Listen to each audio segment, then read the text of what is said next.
17. Conseguiu o que veio buscar? Perguntou o constructo.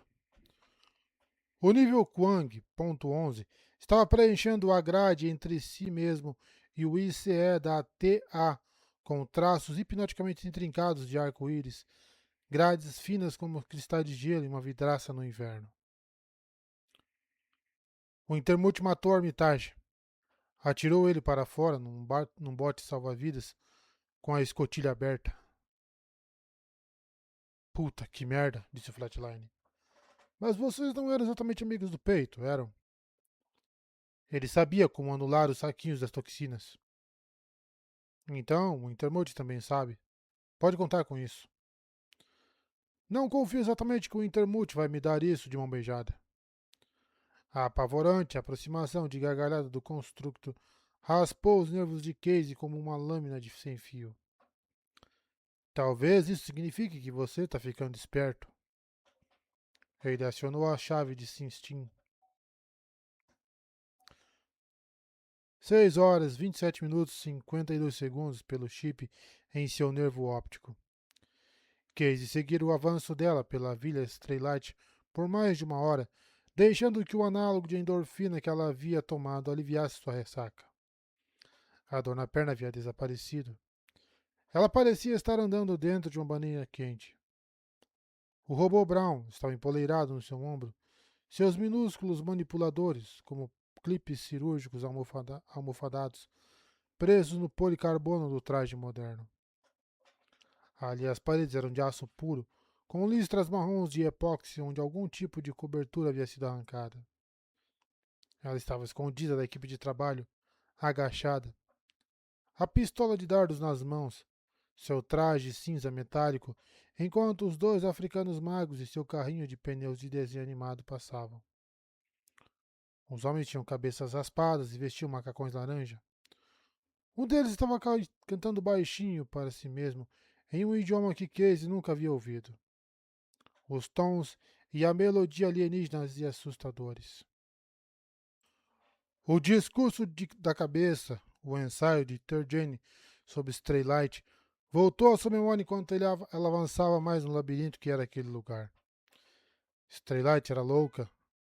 Era a loucura crescida a partir do concreto resinoso misturado, a partir de rochas lunares pulverizadas, crescidas a partir do aço soldado e de toneladas de badulaques, todos materiais bizarros que eles haviam enviado poço acima para forrar seu ninho bizarro. Mas era um tipo de loucura que ele não conseguia entender. Não era igual à loucura de Armitage, que agora imaginava que podia compreender. Distorça a cabeça de um homem o máximo que puder, depois retorça de volta na direção oposta, reverta e torça novamente. O homem quebrava. Do mesmo jeito que se quebra um pedaço de fio. E a história havia feito isso para o coronel Corto. A história já havia feito o trabalho sujo. Quando o Intermute o encontrou, ao peneirar todos os detritos fresquinhos da guerra, penetrando o sorrateiro na área cinzenta de consciência como uma arinha d'água atravessando o espelho de um lago estagnado, as primeiras mensagens piscando na tela de um micro de criança num quarto escuro de um sanatório francês. O Intermute havia construído a Armitage praticamente do nada, com as memórias de Corto no Screaming Fist como a base. Mas as memórias de Armitage não teriam sido as de Corto depois de um ponto determinado. Casey duvidava de que Armitage lembrasse da traição, dos Nightwings caindo em chamas. Armitage havia sido uma espécie de versão editada de Corto, e quando o estresse da missão chegou a um determinado ponto, o mecanismo de Armitage desmoronou. Corto havia subido à tona, com sua culpa e sua fúria doentia. E agora, Corto Armitage estava morto, numa pequena lua congelada para Freeside. Pensam nos saquinhos de toxinas. O velho Ashpool também estava morto. O olho perfurado pelo dardo microscópico de Molly, privado da overdose que havia preparado para si. Aquela morte era ainda mais perturbadora.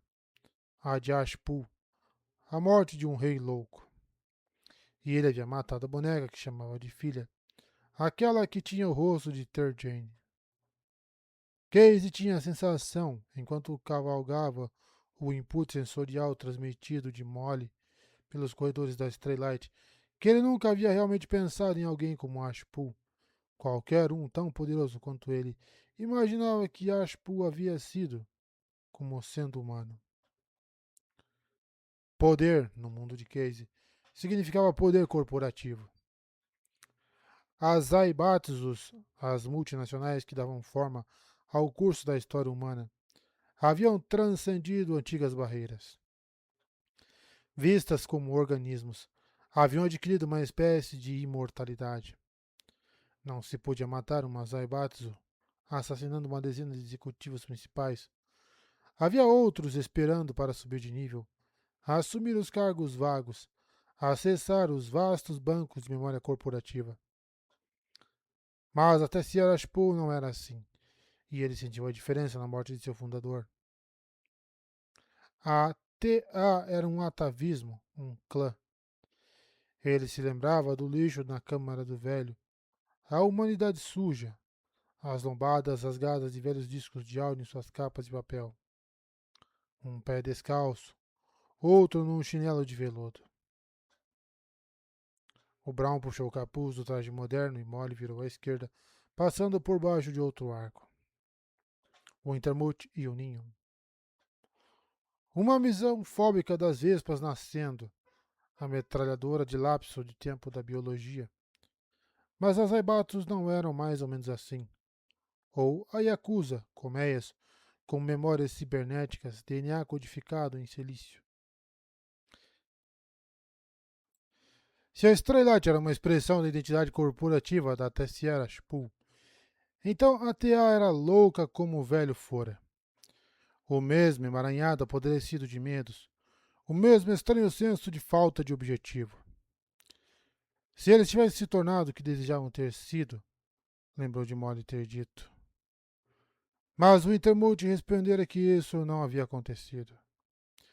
Casey sempre achara que os chefes de verdade, os reis de uma determinada indústria, seriam ao mesmo tempo mais e menos que pessoas. Ele havia visto isso nos homens que o aleijaram em Memphis.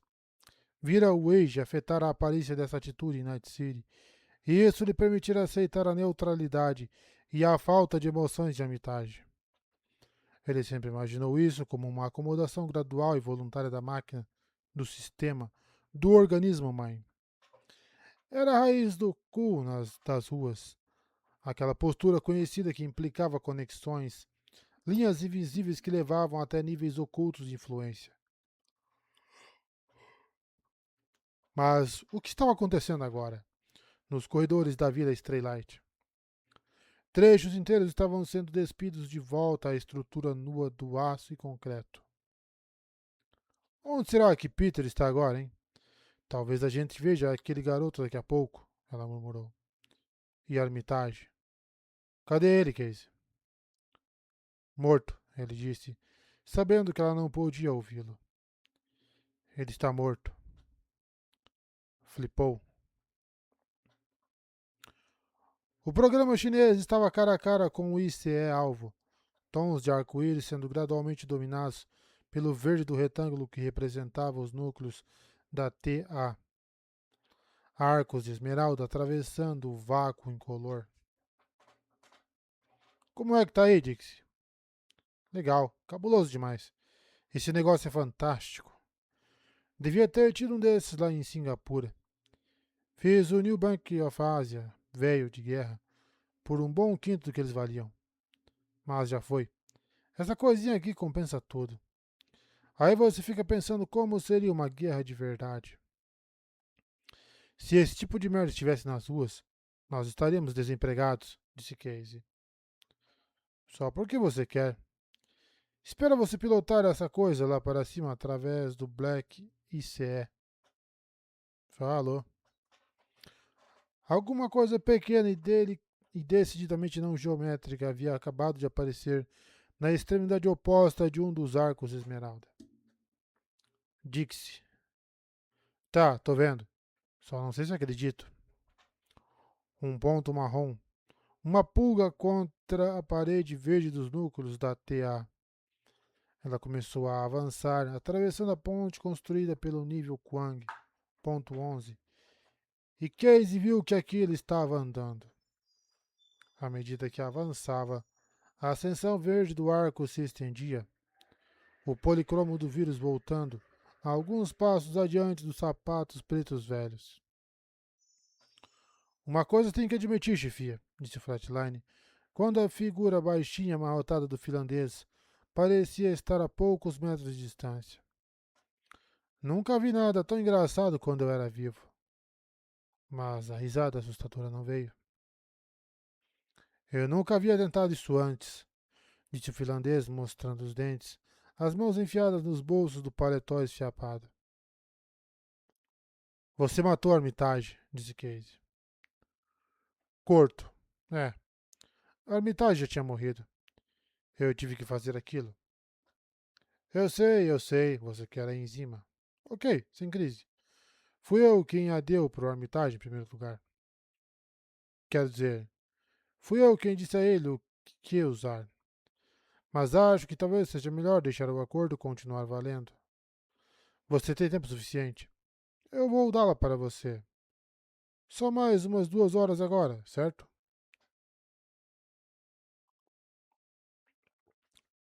Casey ficou vendo a fumaça azul do Partagas que o finlandês acendeu se espalhar no cyberespaço. Vocês, meus camaradas, disse o finlandês. Você, então, é um pé no saco. O Flatline aqui, se vocês fossem todos iguais a ele, seria muito simples. Ele é um construto, uma ROM. Ele sempre faz o que espero que ele faça. Minhas projeções diziam que não havia muita chance de Molly aparecer no grande show de despedida de Ashpool, só para lhe dar um exemplo. Ele suspirou. Por que ele se matou? Casey perguntou. Por que é que alguém se mata? A figura deu de ombros. Acho que sei, se é que alguém sabe.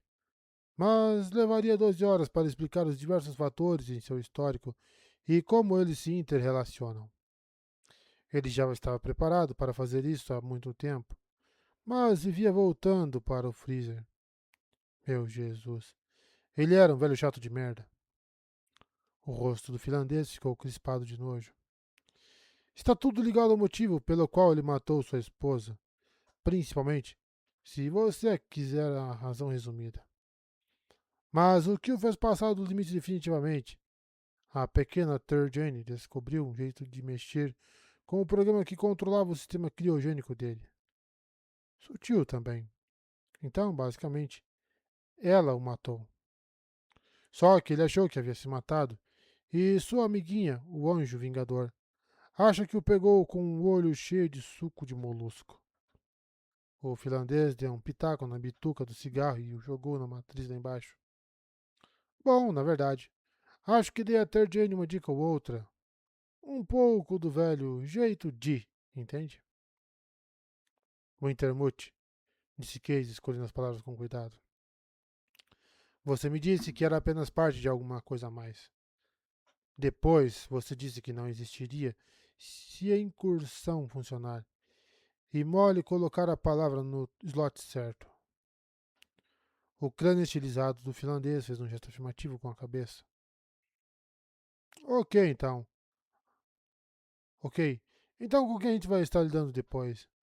Se a Armitage morreu e você também vai desaparecer, quem exatamente vai me dizer como tirar esse saquinho de toxina de merda do meu organismo?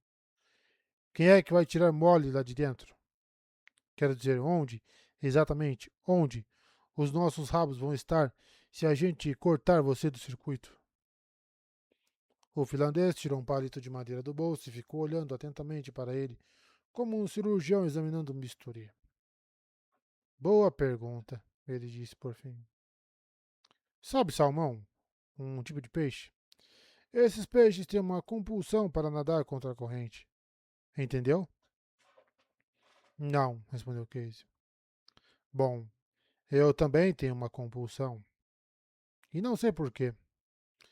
Se fosse submeter você aos meus próprios pensamentos, vamos chamá-los de especulações sobre o assunto, isso levaria o equivalente a 2 vidas suas. Porque eu já pensei muito no assunto e simplesmente não sei. Mas quando isto tudo acabar, se fizermos direito à coisa, serei parte de algo muito maior. O finlandês levantou a cabeça e olhou em volta da matriz. Mas as partes de mim são eu agora. Mas as partes de mim que são eu agora ainda estarão aqui. E você vai receber seu pagamento. Casey lutou contra uma vontade insana, mais coordenadas de pegar o sujeito pelo pescoço, logo acima do nós farrapado do cachecol velho. Enfiar os polegares bem fundo na laringe do finlandês. Bom, boa sorte, disse o finlandês. Ele deu a meia volta, as mãos nos bolsos, e começou a subir de volta pelo arco verde. Ei, ô babaca! Disse Flatline quando o finlandês já tinha dado uns 10 passos. A figura parou e se virou de leve. E eu? E o meu pagamento? O que é seu está guardado, ele disse. O que isso quer dizer? Casey perguntou, ao ver o tweed estreito desaparecer na distância. Eu quero ser apagado, disse o constructor. Eu te disse isso, não lembra? Straylight lembrava Casey os shopping centers desertos de manhã cedo que ele conhecia na adolescência. Lugares de baixa densidade demográfica, onde as horas do amanhecer traziam uma imobilidade adequada, uma espécie de expectativa anestesiada, uma tensão que fazia você ficar observando insetos se juntarem em chamas ao redor de lâmpadas em gaiolas sobre a entrada de lojas escurecidas. Lugares de fronteira, logo depois dos limites de sprawl, longe demais da movimentação noturna nervosa do núcleo quente. Havia aquela sensação de estar cercado pelos habitantes sonolentos de um mundo despertando que ele não tinha interesse em visitar ou conhecer, de negócios tediosos temporariamente suspensos, de futilidade e repetição prestes a despertar novamente. Molly havia diminuído a velocidade agora, ou sabendo que estava se aproximando do seu objetivo, ou por preocupação com a perna. A dor estava começando a abrir caminho pelas endorfinas, e ele não tinha certeza do que isso significava. Ela não falava, mantinha os dentes trincados e regulava sua respiração com cuidado. Ela havia passado por muitas coisas que Casey não entendia, mas a curiosidade dele havia acabado. Havia um quarto repleto de estantes com livros, 1 milhão de folhas achatadas de papel amarelado pressionado contra capas de tecido ou couro. As estantes marcadas a intervalos regulares por etiquetas que seguiam um código de letras e números. Uma galeria tulhada onde Casey ficou olhando fixo, através dos olhos nada curiosos de Molly. Uma placa de vidro estilhaçada e com traçados de pó. Uma coisa com uma etiqueta. O olhar dela rastreou automaticamente a placa de bronze. La Marie mise à nu par ses célibataires meme. Ela estendeu a mão e tocou no objeto. Suas unhas artificiais fazendo clac-clac no sanduíche de Lexan que protegia o vidro quebrado.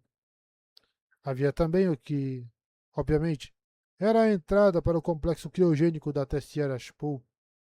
Portas circulares de vidros negros com contorno de cromo. Ela não vira ninguém desde os 2 africanos e o carrinho. E para Case eles haviam assumido uma espécie de vida imaginária. Ele os imaginou deslizando suavemente pelos halls de Straylight, seus crânios escuros e lisos reluzindo, movendo-se para frente e para trás enquanto um deles ainda cantava sua cançãozinha cansada.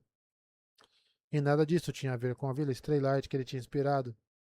Um cruzamento entre o castelo de contos de fala de Cat e uma fantasia semi-esquecida de infância do santuário interno da Yakuza.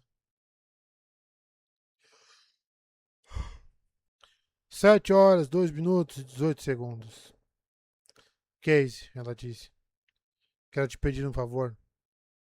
Ela abaixou com dificuldade para se sentar numa pilha de placas de aço polidas. A finalização de cada placa era protegida por um revestimento irregular de plástico claro. Ela abriu um rasgão no plástico da placa de cima, deslizando as lâminas sobre o polegar e o indicador. A perna tá mal, tá sabendo? Não pensei que ia ter que fazer uma subida dessas. E as endorfinas não vão segurar a onda por muito mais tempo. Então, talvez, estou falando apenas talvez, eu esteja com um problema aqui. Então, se eu capotar aqui antes do Riviera, e ela esticou a perna, massageando a carne da coxa através do pó de carbono moderno e de couro parisiense. Quero que você diga a ele. Diz pra ele que fui eu, entendeu? É só dizer que foi a Molly. Ele vai entender, ok? Ela olhou ao redor do corredor vazio, as paredes nuas.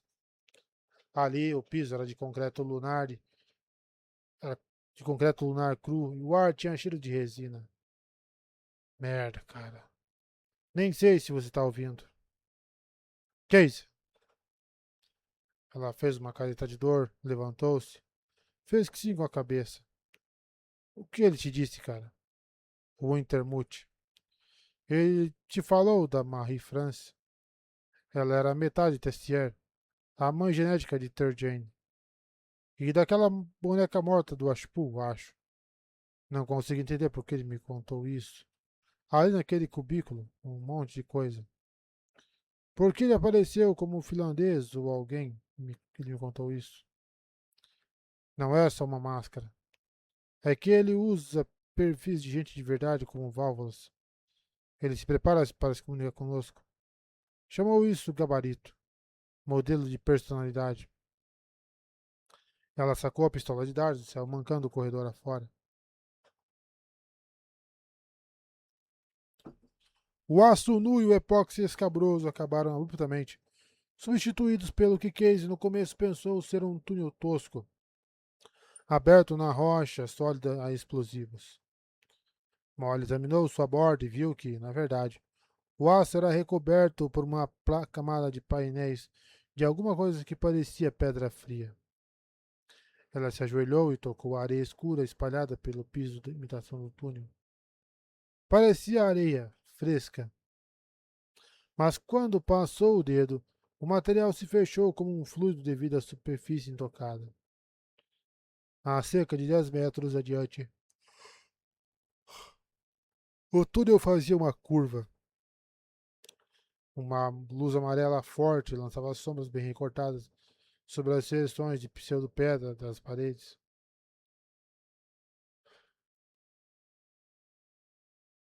Com um tranco, Casey percebeu que a gravidade ali era quase igual à da Terra, o que significava que ele teria de descer novamente depois da escalada. Agora, ele estava completamente perdido. A desorientação espacial era algo especialmente terrível para cowboys. Mas ela não estava perdida, ele disse para si mesmo. Alguma coisa ocorreu entre as pernas dela e saiu fazendo clique-clique pela não areia do piso. Um LED vermelho piscou. O Brown. O primeiro dos holofotes. Au. O primeiro das holos esperava logo depois da curva. Uma espécie de tríptico. Ela baixou a pistola de dardos antes que Casey tivesse tempo de perceber que o negócio era uma gravação. As figuras eram caricaturas de luz, cartoons em tamanho normal.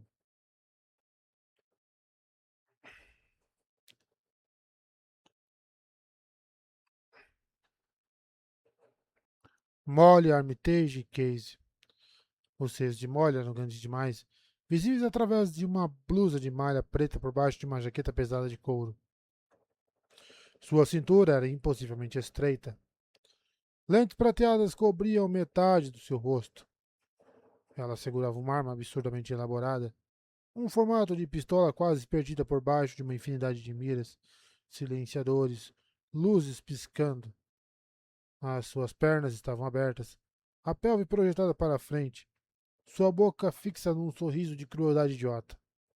Ao seu lado, a Armitage estava rígida em posição de sentido, vestindo um uniforme caque esfarrapado. Seus olhos, Kate viu, Quando Molly deu um passo cuidadoso para frente, eram minúsculas telas de monitor, cada uma exibindo a imagem azul acinzentada de uma vastidão de neve uivando, os troncos negros e nus de sempre verdes, curvando-se a ventos silenciosos. Ele passou as pontas dos dedos pelos olhos da televisão de Armitage, e então se virou-se para a figura Casey. Ali, como se Riviera, e Casey, soube no mesmo instante que o responsável por aquilo era Riviera. Não tivesse sido capaz de encontrar nada digno de parodiar. A figura que estava ali era uma boa aproximação daquela que ele via todo dia no espelho. Magro, ombros altos e um rosto esquecível por baixo do cabelo curto. Ele precisava fazer a barba, mas no mundo real também. Molly deu um passo para trás. Olhou de uma figura para a outra. Era um display estático. O único movimento era o vento silencioso das árvores negras nos olhos siberianos congelados de Armitage. Tentando nos dizer alguma coisa, Peter? Ela perguntou baixinho. Então avançou e chutou alguma coisa entre os pés da Ulu Molly. Um barulho de metal batendo contra a parede e as figuras desapareceram. Ela se abaixou e pegou uma pequena unidade de display.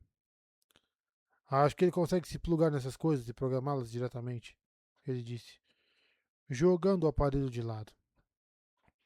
Ela passou pela fonte de luz amarela.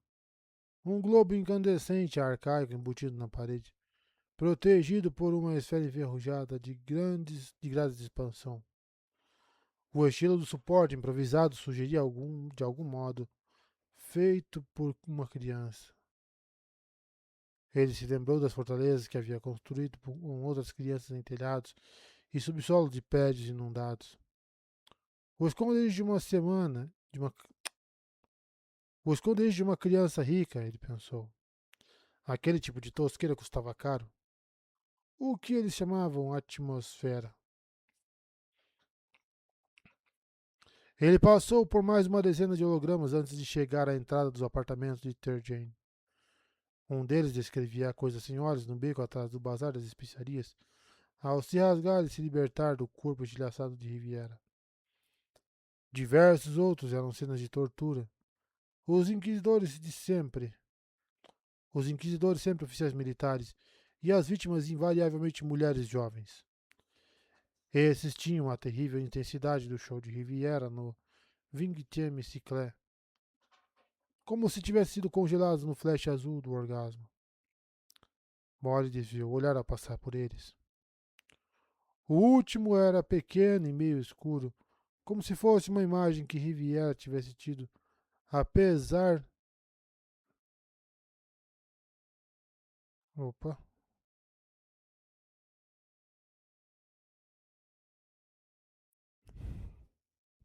O último era pequeno e meio escuro, como se fosse uma imagem que Riviera tivesse tido que arrastar por uma distância particular de memórias e tempo. Ela precisou se ajoelhar para examiná-lo. Ele havia sido projetado do ponto de vista de uma criança. Nenhum dos outros tinha planos fundos. As figuras, uniformes e instrumentos de tortura. Todos haviam sido displays de soltos, mas aquele era uma vista completa.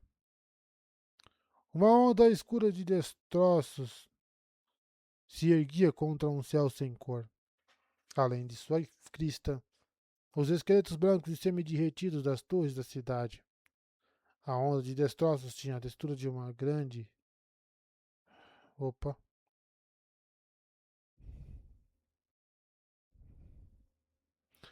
A onda de destroços tinha a textura de uma rede. Vergalhões finos de aço retorcidos graciosamente como fios. Placas enormes de concreto ainda pendurada neles. A parte da frente poderia ter sido, um dia, a praça de uma cidade. Havia uma espécie de toco, algo que sugeria uma fonte. Em sua base, as crianças e os soldados estavam congelados. O tableau era confuso no começo. Molly deve tê-lo lido corretamente, porque ele a sentiu ficar tensa. Ela cuspiu e se levantou. crianças, feras cobertas com trapos, dentes brilhando como facas, pústulas nos rostos retorcidos. O soldado caído de costas, boca e garganta expostas ao céu. Elas estavam se alimentando. Bom, ela disse, com algo que parecia gentileza em sua voz. Você é bem um produto de lá, não é, Peter? Mas tinha que ser. Nossa Tia Jane está chapada demais agora para abrir a porta dos fundos para qualquer ladrãozinho barato. Então, Wintermute. Opa. Então, Wintermute desencavou você. Para quem gosta de é um prato cheio. Os amantes de demônios, Peter. Ela estremeceu. Mas você a convenceu a me deixar entrar. Valeu. Agora a festa vai começar. E ela começou a andar. A passo rápido, na verdade, longe, apesar da dor para longe da infância de Riviera. Ela sacou a pistola de dardos do coldre, retirou o pente de plástico, enfiou-o no bolso e o substituiu por outro. Au! E ela começou. Opa! Meteu o polegar no pescoço do traje moderno. Rasgou até a virilha com um único gesto. A lâmina de polegar híbrida. E o policarbonato duro como se estivesse camuflado. Ela se libertou dos braços e pernas, os restos esfarrapados escamuflando ao cair na falsa areia. Então Casey notou a música. Música que ele não conheceu. Uma música que ele não conhecia. Tudo, metais e piano. A estrada para o mundo de T.J. não tinha porta. Era um rasgão de 5 metros na parede do túnel. Escadas irregulares que desciam até uma curva larga e rasa. Uma pálida luz azul. Sombras que se moviam. Música. Casey, disse ela, e fez uma pausa. A pistola de dardos na mão direita. Ela levantou a mão esquerda, sorriu. Tocou a palma da mão aberta com a ponta molhada da língua, beijando pelo link do Sinstin. Tenho que ir. Ele sentiu uma coisa pequena e pesada na mão esquerda dela. O seu polegar tocando uma alavanca minúscula. E ela começou a descer. Cara, que canseira, meu Deus do céu.